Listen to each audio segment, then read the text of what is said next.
Welcome එක්ස්ට්‍රීමර්ස්. Previous video එකේ අපි බැලුවා බ්‍රේකින් පීරියඩ් කාලේ, ඒ කියන්නේ ෆස්ට් 50 කිලෝමීටර්ස් එකේ බයික් එක ගත්තට පස්සේ කොහමද පදින්න ඕනේ කියලා. ඒක මගේ ප්‍රීවියස් වීඩියෝ එකේ තියෙනවා. බලපු නැති කට්ටිය ගිහිල්ලා ඔක බලා ගන්න. දැන් අද අපි කතා කරන්න යන්නේ ෆස්ට් 50 කිලෝමීටර් එකෙන් පස්සේ හරිද කොහමද බයික් එක පදින්න ඕනේ කියලා. මම කලින් කිව්වා වගේ තමයි ෆස්ට් 50 කිලෝමීටර්ස් එකේම අපිට පුළුවන් එන්ජින් එක හරියට සෙට් කරගන්න. හරිද? ඒත් ඒකේ පොඩි ප්‍රශ්නයක් තියෙනවා. මොනවද කියලා බැලුවා නම් අපි කතා වෙලා තිබුණ කලින්ම ටොප් ස්පීඩ් ඒකේ අපි තියාගන්න ඕනේ 40 කිලෝමීටර් per hour ස්පීඩ් එකේ තමයි බයික් එක යන්න ඕනේ. හරිද? 125 cc ඉඳලා 40 කිලෝමීටර් ස්පීඩ් per hour තමයි යන්න ඕනේ. ඒ වගේම 4000 rpm ඇතුළේ තමයි මේන්ටේන් කරන්නත් ඕනේ. හරිද? මේ 40 කිලෝමීටර් ස්පීඩ් එකේ 4000 rpm එක අපි මේන්ටේන් කරද්දී සමහර වෙලාවට එන්ජින් එක ගොළු වෙන්න අවස්ථාවලුත් තියෙනවා. අද අපි බලමු එම ගොළු වෙන්නේ නැතුව කොහමද එන්ජින් එක මේන්ටේන් කරන්න කියලා after 50 කිලෝමීටර්ස් එකකින් පස්සේ තමයි ඔක හදාගන්න තියෙන්නේ. ඒ වගේම මම කලින් කියලා තිබ්බා එන්ජින් එක අදනකම්, ඒ කියන්නේ එන්ජින් එක හරියට සෙට් වෙනකම් මේ ට්‍රැෆික්ස් පුළුවන් තරම් අවොයිඩ් කරන්න, අයිඩල් එකේ බෝදුරට තියන්න එපා. ඒ වගේම කඳු නග්ග ගන්න එපා, টොප් ස්පීඩ් බලන්නත් එපා කියලා. හරිද? දැන් සමහර කට්ටිය ඉන්නවා නුවර වගේ ප්‍රදේශය ඇවිල්ලා මේ තියෙන්නේම හිල් සයිඩ්ස් තමයි තියෙන්නේ. හරිද?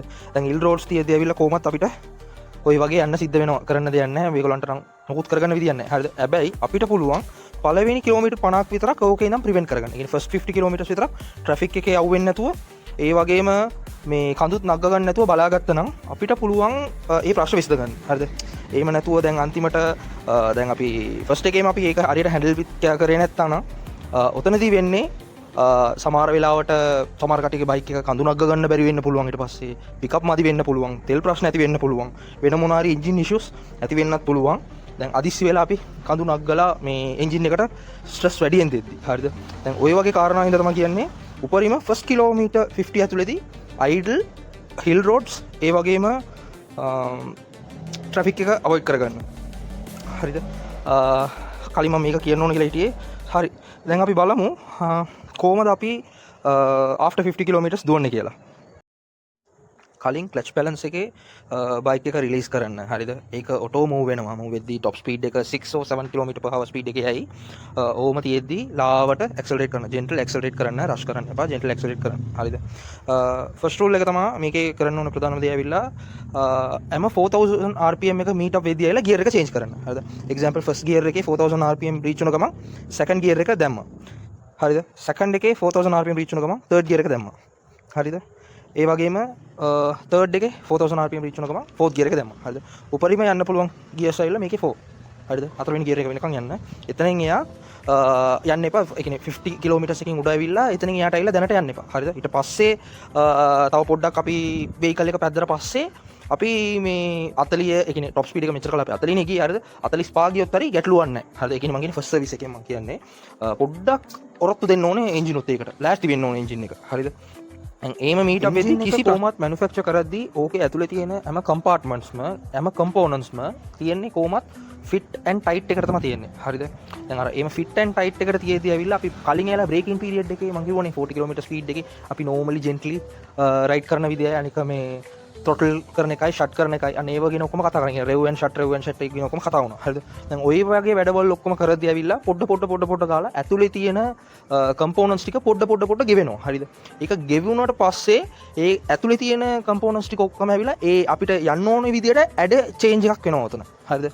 ඒ ඩිසයින් එක චේන්ජ් වුණාට පස්සේ ඇවිල්ලා අපිට පුළුවන් පොඩ ගාලා අපි ස්පීඩ් එක වැඩි කරලා ෆස්ට් සර්විස් එකට කලින් අපේ එන්ජින් එක හරියට ෆන්ක්ෂන් වෙන විදිහට අපිට හදා ගන්න පුළුවන්. හරිද?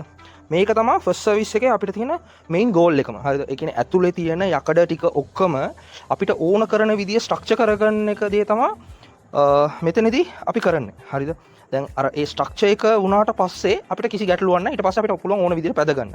ඒකින්ද තමයි අපි ඇවිල්ලා මේ පොඩ ඇවිල්ලා ස්පීඩ් එකත් ඉන්ක්‍රීස් කරන්නේ.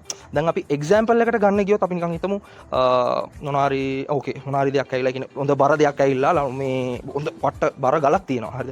අර ගල ඇවිල්ලා අපි ඇවිල්ලා ලණුවක් දාලා අදිනවා කියමුකෝ. හරිද? ඒ ලණුව ඇවිල්ලා අපි එකපාරට ඇද්දනම් හරිද? සමහර වෙලාවට ඒ ලණුව කැඩෙන්නත් පුළුවන්. හරිද? ඒ වගේම අපි ඒ කියන්නේ අපේ දෙන ෆෝස් එකේ නිසා ඒ ගල සමහර වෙලාවට කැඩෙන්නත් පුළුවන්. හරිද? හැබැයි ඒ ගල අරියට පොඩ්ඩ ගාලා ඕක ඇදලා අපිට ඕන කරන තැනට ගන්න ඕනේ නම් අපි ඇවිල්ලා ඒක ස්ලයිට්ලි තමයි ඒක ගන්න ඕනේ. හරිද? ස්ලයිට්ලි තමයි ඒක ඇදලා ගන්න ඕන අපිට ඕන කරන විදිය. හරිද? ඒ වගේ තමයි මේ තියෙන ප්‍රොසෙස් එකක්. හරිද? සෝ මේකට ටයිම් එකක් යනවා. ඒ ටයිම් එක අනිවාර්යයෙන් එන්ජින් එකට දෙන්න. හරිද? එහෙම දෙන්නේ නැතුව අපිට කරගන්න බෑ. දැන් ඉතින් මම මේ කතන්දර කිව්වට පස්සේ දැන් සමහර කට්ටියක් ඉඳී අඩි මම බයික් එකක් ගන්න ඇවිල්ලා මම කැමති විදිහට පදින්න මගේ බයික් නම් එහෙම වෙලා නැහැ. මම මෙච්චර කල් මේම තමයි පැද්දේ. කිසි ගැටලුවක් නැහැ මට. එහෙම කියන පිටසක් ඉන්නවා. හරිද? ඇත්තටම කියන්න ගියා නම් ඒමත් ඉඳලා සමහර වෙලාවට අපිට ලෙඩ මුකුත්ම එන්නේ නැති වෙන්නත් පුළුවන්. හරිද?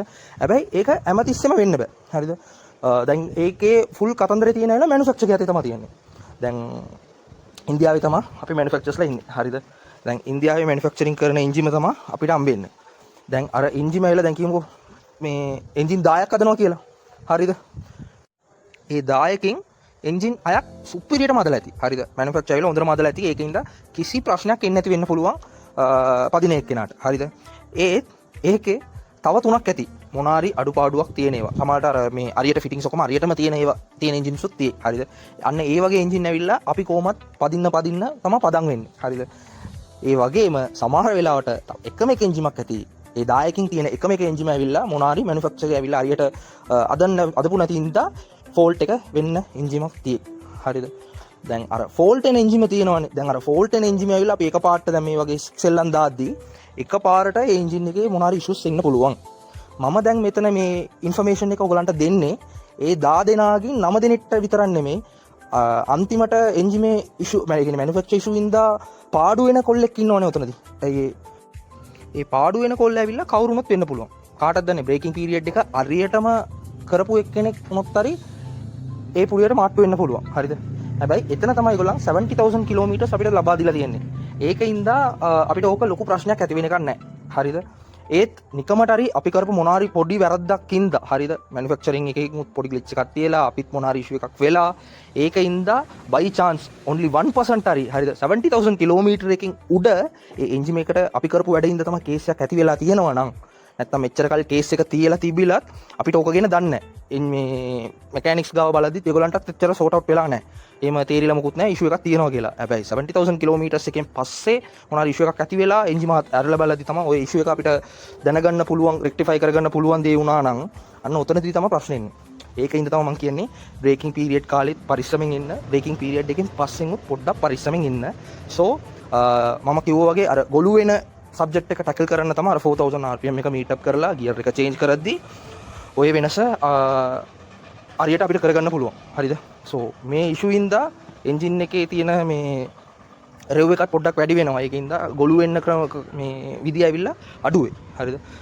දැන් 4000 rpm කියලා මම කිව්වට ඔතනදී සමහරට අපිට 4000 rpm නෙමෙයි. ඒ කියන්නේ 4100 rpm වෙන වෙලාවලුත් තියෙනවා. ඕක ඉතින් ඉඳලා එම නූලට ගැට්ටට මේ වුණා කියලා කිසි ගැටලුවක් වෙන්නේ නැහැ. හරිද? එහෙම වෙන්න විදියක් නැහැ. ඒකින්ද ඕක දැන් අයියෝ මම පොඩ්ඩක් විතර වැඩියෙන් කියන එක්සැම්පල් টොප් ස්පීඩ් 40 කිව්වට ඔයා 41ක් ගියා කියලා අනිවාර්යයෙන් මගේ එන්ජිම ඉවරයි. එහෙම කියලා කියන්න බෑ. හරිද? වෙන්නත් දැන් ඒකින්ද ඒක ගැන බොරුවට හිතන්න එපා. හරිද? මෙච්චර කාල දැන් බ්‍රේකින් පීරියඩ් එක වෙලා ඉවරයි, කරලා ඉවරයි. ඊට පස්සේ දැන් සර්විස් after 50 කිලෝමීටර්ස් එකෙන් පස්සේ තියෙන සර්විස් මේන්ටේන් කරන ඉන්නම් කට්ටිය නම් පුළුවන් තරම් මං කිව්වා වගේ වැඩවල් කරගන්න. එහෙම නැතුව ෆස්ට් සර්විස් උත් මං කරලා ඉවරයි මචං දැන්. එහෙම ඉන්නවා වගේ කට්ටියක් ඉන්නවා නම් ඕක දැන් ඉතින් අත්හැරලා දාන්න. ඕක ගැන හිතන්න එපා. දැන් කරලා ඉවරයිනේ මචං. කරන්න ඕන දේවල් කරලා ඉවරයි. හරිද? දැන් වෙලා තියෙන දේවල් විතලා මේ බොරුවට මේ කරගන්න ඕනේ නැහැ. වෙච්ච දේ ඉවරයි කියලා මේ නෙක්ස්ට් ස්ටෙප් එකට මූව් ඔන් වෙන්න තමයි තියෙන්නේ. හරිද? බයි chance මොනවාරි ඉෂුව එකක් තිබ්බනම් වොරන්ටි එකේ ක්ලේම් කරගන්න පුළුවන් තත්ත්වෙ හිටියනම් හරි. සෝ ඒක තමයි මම මේන්ලි කියන්නේ නැදුවේ. සෝ ඔය වගේ පදින්න. හරිද? මම නම් දැන් කිලෝමීටර් බර ගන්න පැදලා තියෙන්නේ. ඒකින්ද මේ මම ස්පීඩ් එක යන්නේ කවුලන්නේ නැහැ. ඔයගලන් පුළුවන් තරම් මම කිව්වාගේ টොප් ස්පීඩ් එක 40න් යන්න. බෝදුරට ඒ කියන්නේ තව කිලෝමීටර් 200 300ක් හරි පැද්දට පස්සේ ඔයගලන් 40න් උඩ පැන්න කියලා ඔයගලන්ට ප්‍රශ්නයක් වෙන එකක් නැහැ. එන්ජින් මේකට ගැළපෙන විදිහට ඇදිලා ඇති. හරිද? ඊට පස්සේ ෆස්ට් සර්විස් එකේදී යකඩ කුඩු ටික ක්ලීන් කරලා ඔක්කොම ගනි. එතනින් එහාට ඔයගලන්ට පුළුවන් නෝමලි පදිනවා වගේ පදින්න. හරිද? සෝ මම ඕක ගැන අපි පස්සේ කතා කරමු. දැනට ඉතින් මෙච්චරයි. තව උඟක් දේවල් කතා කරන්න තියෙනවා. සෝ ඇමම මගේ channel එක subscribe කරන්න, share කරන්න, like කරන්න, comments උත් දාන්න, මොනාරි ප්‍රශ්න තිබ්බොත් තාන්න, මොනාරි මගේ පැත්තෙන් වැරද්දක් තිබ්බොත් කියන්න. හරිද? ඔයගොල්ලන් කිව්වොත් මට දැනගන්න පුළුවන්. ඔයගොල්ලන් මොනාරි ප්‍රශ්නයක් ඇහුවොත් ඒකට උත්තර නැත්තම් මාත් උත්තර හොයන්න ඕනේ. ඒ වගේම මගේ වැරද්ද මොනාරි තිබ්බනම් ඔයගොල්ලන් අනිවාර්යයෙන් කියන්න.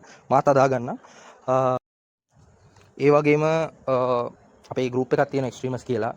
මම ෆස්ට් කමෙන්ට් එකේ ගෲප් ගේ ඩීටේල්ස් ඒ කියන්නේ ලින්ක් එක මම දාලා තියෙන්නම්. හැමෝම ඉන්වයිට් කරනවා. පුළුවන් කට්ටියකට ජොයින් වෙන්න.